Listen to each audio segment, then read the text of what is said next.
بسم اللہ الرحمن الرحیم۔ السلام علیکم ناظرین، بڑھاپے کو دیکھ کر اکثر لوگ پریشان ہو جاتے ہیں، لیکن آج ہم آپ کو بتائیں گے کہ سفید بالوں کی کیا اہمیت ہے۔ جو ہمارے بھائی سفید بالوں کو دیکھ کر پریشان ہو جاتے ہیں اور ان کو جڑ سے اکھاڑ دیتے ہیں کہ دوبارہ نہ ہو جائے، ہم آپ کو حدیث نبوی صلی اللہ علیہ وآلہ وسلم کی روشنی میں بتاتے ہیں کہ سفید بالوں کا آنا کیسا ہے۔ حضرت ابو ہریرہ رضی اللہ تعالیٰ عنہ فرماتے ہیں کہ میں نے حضرت محمد صلی اللہ علیہ وآلہ وسلم کو فرماتے ہوئے سنا ہے کہ جس مسلمان کے سفید بال ہوں وہ اپنے سفید بالوں کو نہ اکھیڑیں، کیونکہ قیامت کے دن سفید بال بندے کے لیے نور بن کر ظاہر ہوں گے۔ سفید بال کے حوالے سے اللہ تعالیٰ فرماتا ہے، بندے کے جتنی تعداد میں سفید بال ہوں گے، سفید بال کے حساب سے اس بندے کی نیکیوں میں اتنا ہی اضافہ کر دیں گے، اور ایک ایک بال کے بدلے اس کے گناہوں کو مٹا دیا جائے گا۔ یحییٰ بن سعید سے مروی ہے کہ میں نے سعید بن معصب کو یہ فرماتے ہوئے سنا ہے کہ حضرت ابراہیم علیہ السلام دنیا میں سب سے پہلے فرد ہیں جس نے اپنے مونچھوں کو کاٹا تھا، اور آپ علیہ السلام جب بڑھاپے کو پہنچے تو آپ علیہ السلام کے بال سفید ہو گئے، تو آپ علیہ السلام نے اللہ تعالیٰ سے پوچھا، اے میرے مالک، یہ کیا ماجرا ہے، میری یہ بال سفید کیوں ہو رہے ہیں؟ اللہ تعالیٰ نے آپ علیہ السلام کو جواب دیا، اے میرے دوست، یہ میری رحمت ہے۔ بالوں کا سفید ہونے سے انسان کی شان و شوکت، عزت و وقار بڑھ جاتا ہے اور تمام برے کاموں سے بچنے کی علامت ہے۔ ابراہیم علیہ السلام نے عرض کیا، اے میرے مولا، یہ تو تیری بڑی شان ہے، اے اللہ میرے وقار کو بلند فرما۔ آپ کا فرمان عالی شان ہے کہ جو مسلمان بوڑھا ہو گیا اس کا بڑھاپا اس کے لیے قیامت کے دن نور بن کر ابھرے گا۔ ایک بندے نے نبی اکرم صلی اللہ علیہ وآلہ وسلم سے عرض کی، اے اللہ کے نبی، جو لوگ سفید بالوں کو اکھاڑ دیتے ہیں، کیا ان کا بال اکھاڑنا ٹھیک ہے؟ اس کا جواب سن کر آپ صلی اللہ علیہ وآلہ وسلم نے فرمایا کہ جو بندہ اپنے سفید بالوں کو اکھاڑتا ہے تو اس نے قیامت کے دن اپنے نور کو ختم کر کے اکھاڑ لیا۔ آپ نے فرمایا کہ سفید بال قیامت کے دن مسلمان کے لیے نور ہے۔ ان سفید بالوں کے بدلے اللہ تعالیٰ اس بندے کو نیکیاں لکھ دے گا اور گناہوں کو ختم کر دے گا اور اس بندے کا درجہ بلند فرما دے گا۔ حضرت ابو بکر رضی اللہ تعالیٰ عنہ فرماتے ہیں کہ ایک دفعہ ایک آدمی نبی اکرم خاتم النبیین صلی اللہ علیہ وآلہ وسلم کی بارگاہ میں پیش ہوا اور کہنے لگا کہ اے اللہ کے رسول اللہ صلی اللہ علیہ وآلہ وسلم، ہم میں سے کون سا بندہ بہتر ہے؟ آپ نے فرمایا کہ جو بندہ بڑھاپے میں پہنچ گیا اور اس کی نیکیاں بہت زیادہ ہیں، وہ سب سے بہتر ہے۔ اس نے پھر دریافت کیا کہ یا رسول اللہ صلی اللہ علیہ وآلہ وسلم، سب سے برا کون شخص ہے؟ آپ نے فرمایا کہ جو بڑھاپے میں گیا اور اس کے گناہ زیادہ ہیں۔ نبی کریم صلی اللہ علیہ وآلہ وسلم نے فرمایا کہ اللہ تبارک و تعالیٰ کا حکم ہے کہ جب میرا بندہ 40 سال کی عمر میں پہنچ جاتا ہے تو میں اس کو 3 امراض سے بچا لیتا ہوں۔ نمبر 1 دیوانگی، نمبر 2 کوڑ، نمبر 3 جلد کے سفید داغ کا ہونا۔ جب میرا بندہ 50 سال کو پہنچ جاتا ہے تو میں قبر میں اس کا حساب کتاب آسان کر دیتا ہوں۔ جب میرے بندے کی عمر 60 سال ہو جاتی ہے تو میں اس کا دھیان اپنی عبادت کی طرف کر دیتا ہوں۔ جب میرا بندہ 70 سال کا ہو جاتا ہے تو میرے فرشتے اس بوڑھے بندے سے پیار کرنا شروع کر دیتے ہیں۔ جب وہ 80 سال کو پہنچ جاتا ہے تو اس کے نیک اعمال لکھے جاتے ہیں اور برے اعمال کو نظر انداز کر دیا جاتا ہے۔ جب بندے کی عمر 90 سال ہو جاتی ہے تو فرشتے فرماتے ہیں کہ یہ اللہ تعالیٰ کا خاص بندہ ہے، اس کے سارے گناہ معاف کر دیے جاتے ہیں۔ اس سے مراد ہے کہ اس بندے کی عمر پوری ہو چکی ہے اور روح کو اس کے جسم میں قید کر کے رکھا گیا ہے، بس یہ وصال کے قریب ہے۔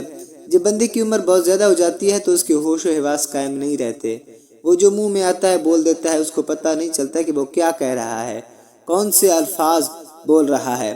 اس عمر میں اللہ تعالیٰ اس بندے کی جوانی کے سارے گناہ کو معاف کر دیتا ہے، اس سے کوئی غلطی بھی ہو جائے تو اس کو معاف کر دیتا ہے۔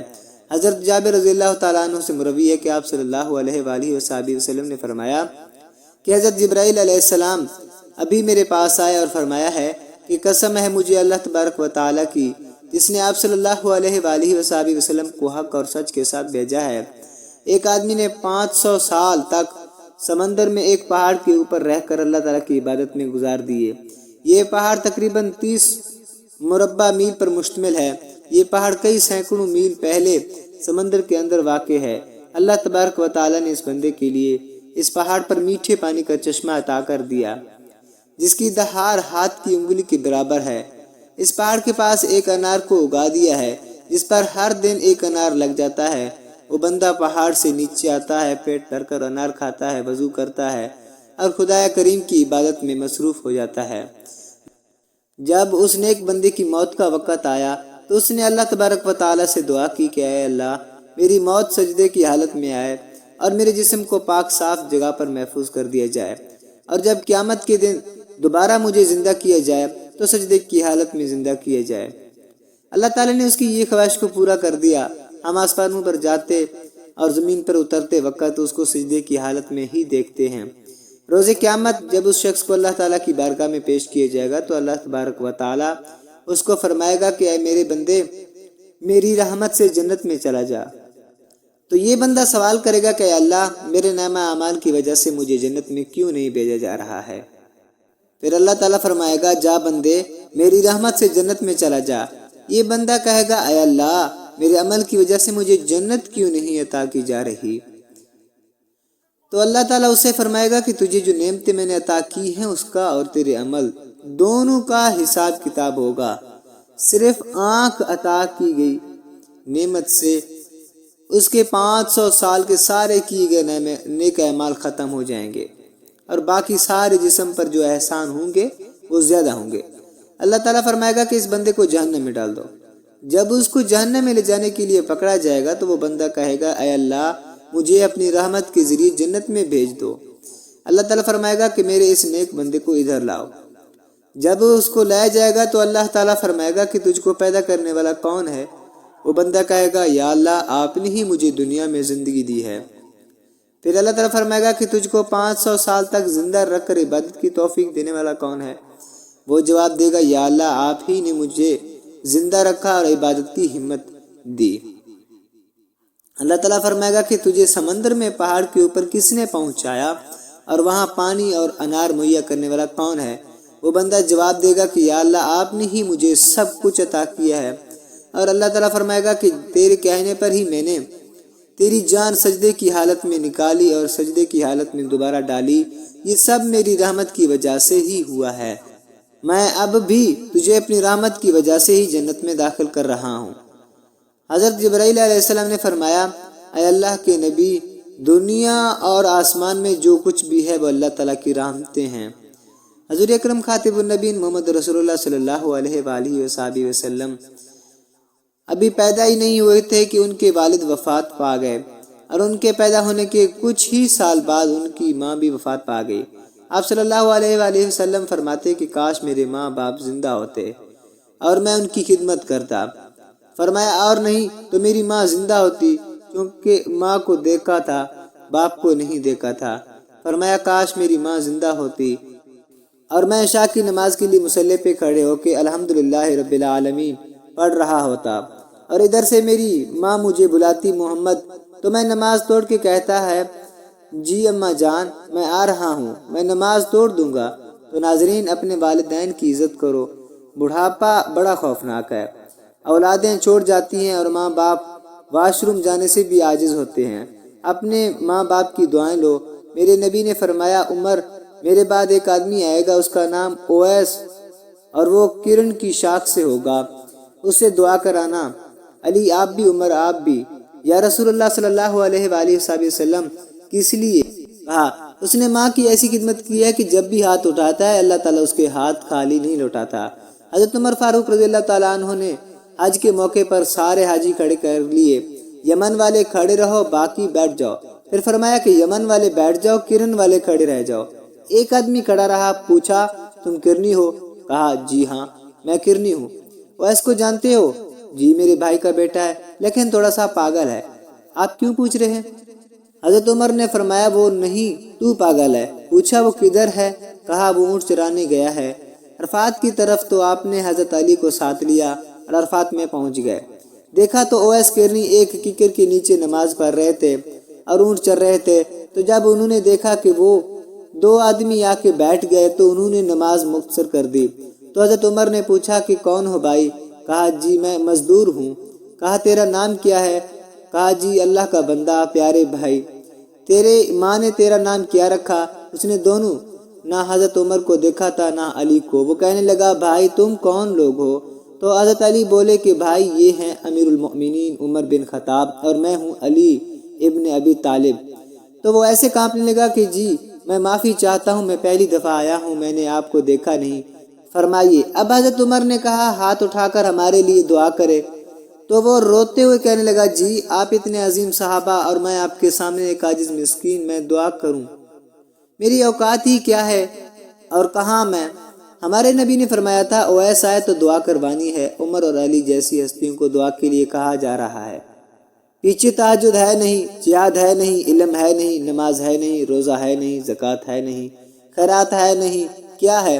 ماں کی خدمت، ماں کی خدمت، ماں کی خدمت۔ میرے نبی نے فرمایا لوگ جنت کی طرف چلیں گے، اویس بھی چلے گا۔ جب جنت کے دروازے پر پہنچے گا تو اللہ تعالیٰ فرمائیں گے باقی سب چلے جائیں لیکن اویس کو روک لیا جائے۔ تو اویس کرنی ڈر جائیں گے کہ یا اللہ جنت کے دروازے پر مجھے پیچھے کیوں ہٹا دیا؟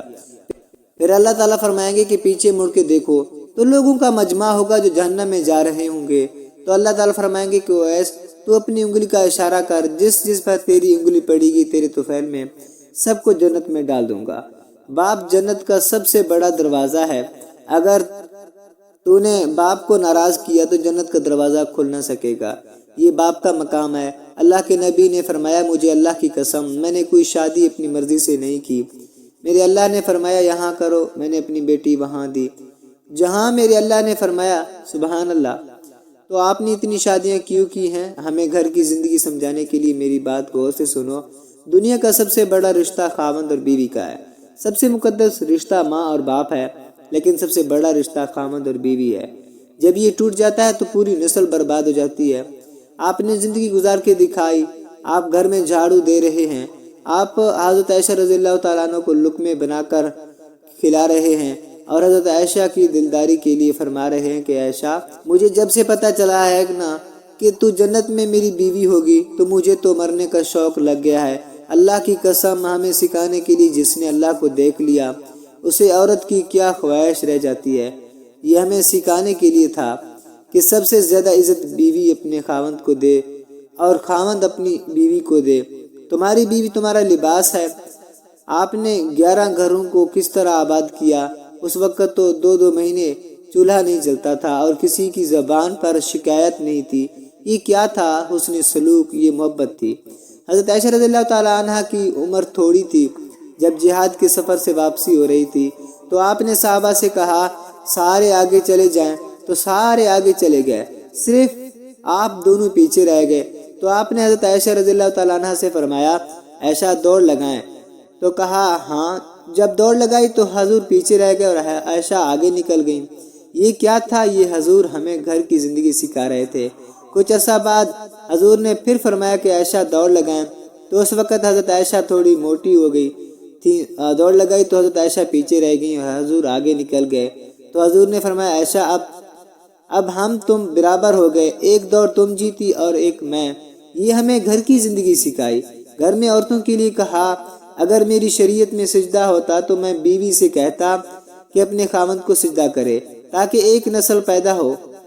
تو ناظرین اللہ تعالیٰ سے دعا ہے کہ اللہ تعالیٰ سب میاں بیویوں کو ایک دوسرے کی عزت قدر کرنے کی توفیق دے اور آپس میں محبت پیدا کرے، آمین یا رب العالمین۔ ناظرین اگر آپ کو ہماری یہ معلوماتی ویڈیو اچھی لگی ہو تو ویڈیو کو لائک کریں، شیئر کریں، چینل کو سبسکرائب کریں اور کمنٹ باکس میں اللہ تعالیٰ کے 99 ناموں میں سے ایک نام ضرور ٹائپ کریں۔